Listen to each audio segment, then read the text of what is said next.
那个已经没颜色了，你知道吗？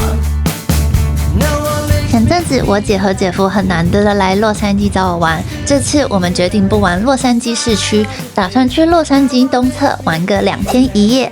我们的路线规划是先从洛杉矶出发，一路到 San Bernardino， 再到 Palm Street， 随后再到焦沙区住一晚。我们来到了那个麦当劳的 Original Museum， 说是全美第一间麦当劳吗？是吗，姐姐？对。其实停车位还挺多的欸，我刚刚还以为就这边然后就要出去了，就没想到这个地方还可以停。这好像说里面还可以进去，所以我们等一下要进去看一下。我们的第一站来到了位于 San Bernardino 建于1940年的第一家麦当劳餐厅，这里现在已经不贩售任何餐点，而是被改成一间介绍麦当劳历史的博物馆。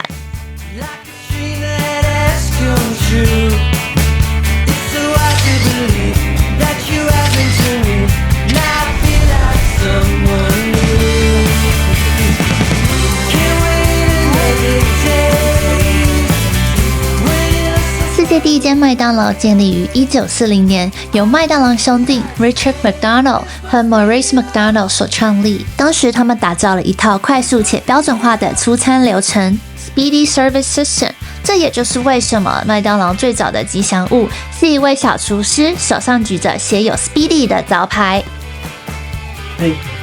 以前的 Golden Arch。哦，我有看过这个 sign， 在那个 LA downtown 有一间店，它目前还是这个 McDonald sign。然后有一次我跟我男朋友经过，想说这是麦当劳，怎么看起来跟普通麦当劳不一样？就是这个 logo。但是它以前的 logo 跟现在差很多，差很多，完全不一样。以前你知道他们是那种会留那个直排轮，用直排轮送餐点到你车上。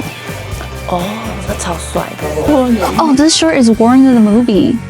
哦，那个他的创始人的那个电影，那个创始人的电影被穿过，搞不好都没洗过，因为这样才有机会。哦，This was also used in the movie， 因为他以前一开始是卖 smoothie machine。把麦当劳发扬光大的其实少不了 Ray Kroc， 他原本只是个卖 milkshake mixer 的业务员，却因为这台机器发现了麦当劳兄弟的餐厅。如果大家有兴趣了解这段故事，推荐大家可以看看电影 The Founder。这个才是以前那个，对，这个奶昔大哥，他叫奶昔大哥哦。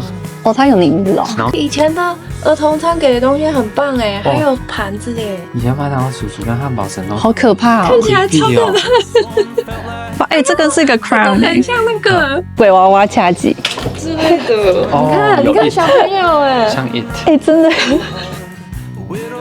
在麦当劳刚创立的1960年代，小丑在当时的小朋友眼里还是个代表快乐且欣喜的正面形象。刚创立初期，正蓬勃扩张的 McDonald's 把家庭和儿童视为主要客群，并创造了快乐小丑的形象，也就是目前大家所熟知的麦当劳叔叔 Ronald McDonald。不过到了20世纪末期，恐怖电影开始把小丑塑造成反派角色，这个大家所熟悉的角色也慢慢地退出了大众的视野。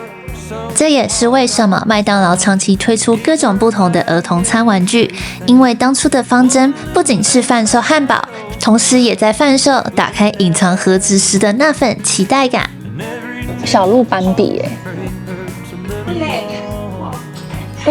以前汉堡超大的，这是假的吧？真的假的？他应该是做模型。我知道这个，我记得他，我也记得他。跟汉堡神就是他跟那个紫色的那个奶昔大哥，对。哎，Hello Kitty 哎，哎，它是麦当劳的衣服哎，真的耶，它是麦当劳的领带哎，而且还有男版的哎。对。我小时候玩过这个。你有玩过这个？我玩过这个。大头狗。哎，这是我们以前小时候的耶。对，我记得那时候很多人都有。哇，我们来这里回忆杀，就大家都发现以前小时候自己的玩具。结果发现是哦 ，Germany， 对啊，他哪一年捐？对啊，对。哦 ，Finland 的玩具 ，Sweden。馆内不仅展示了美国本土快乐儿童餐的玩具，还有世界各地不同时期推出的各种款式，真的超级的多。那一看就知道是日本来的。而且它有日文诶。你看这人一定是日本，知道。日本一看就知道。哎，这是 China。是真的哎，黑白通吃饱。忘形鸡翅、麦乐鸡、牛薯条、摇鸡排。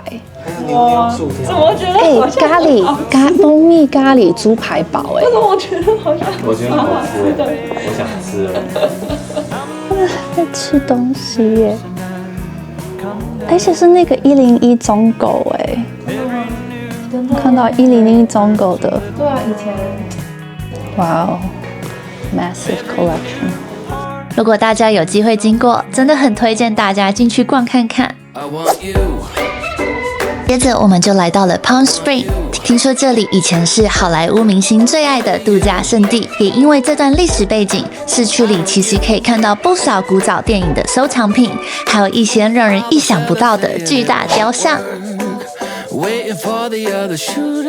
玛丽丽面节目录，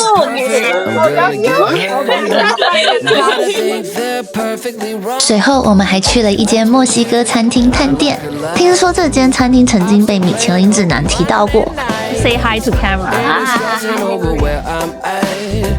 这个也太多了吧！我觉得我们可能晚上不会。我觉得 volume wise is actually not bad。就是它看起来好像很多，但是其实它摆的还都挺散的。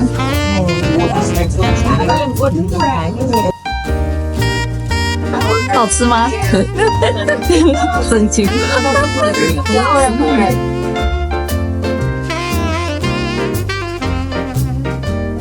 特别的史威脆。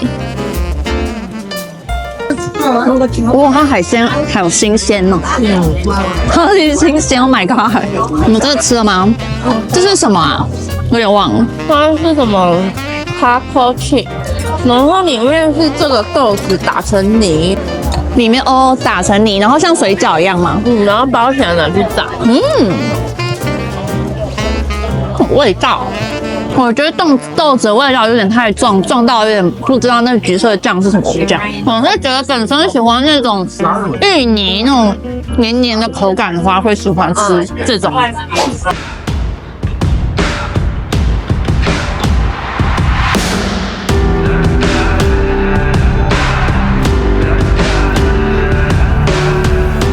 除了热闹的市区，开车不用多久就能来到这片完全不同氛围的自然峡谷 Indian Canyon。据说这里是当地印第安原住民的祖先圣地，因为峡谷里有天然泉水，在这片广阔的沙漠环境中，成为了非常重要的生活区域。不过，随着西方移民的到来，大部分的族人逐渐离开了这片峡谷。但直到今日，在这片土地上，依然能看见他们曾经在这里生活过的痕迹，从简单的茅草屋到后来的砖造建筑。所以你们刚刚就有看到我瞎子哎，完全没看到。这个在 Old Trail 的 App 说要走1 mile， 然后大概30分到1个小时。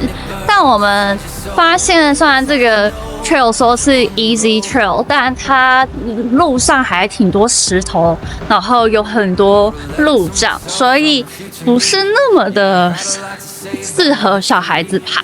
但可能相对来讲还是简单很多，而且主要是很壮观、很美，你不觉得吗？超级美的。Sometimes you're gonna sing the saddest songs, but look back up when you trip and fall, 'cause a view from here is kinda worth it all. Hold on, you got this. 因为这个地方太美了，虽然可能只要走1个小时，但是大部分的花了很多时间在这边拍照跟录影。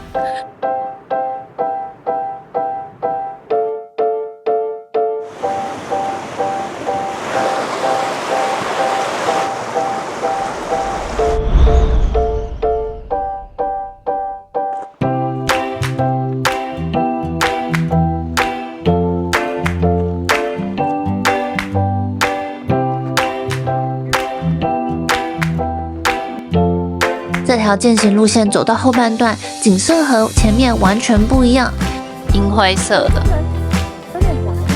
对啊，所以才很有那个巫婆的感觉。感觉像是另一个世界，青绿色的，然后有点银色的感觉。由于沙漠特殊的生长环境，这里的植物在阳光的照射下呈现出了明显的灰蓝色。第一次看到这么壮丽的景象，真的是完全被震撼到了。只可惜当时我们没有打算在 Palm Springs 住一晚，如果时间再充裕一点，其实还可以再去挑战其他几条健行步道。下一支影片我再跟大家分享我们后来到了 Joshua Tree 做了什么。那么我们下一次影片见啦！是录影啦。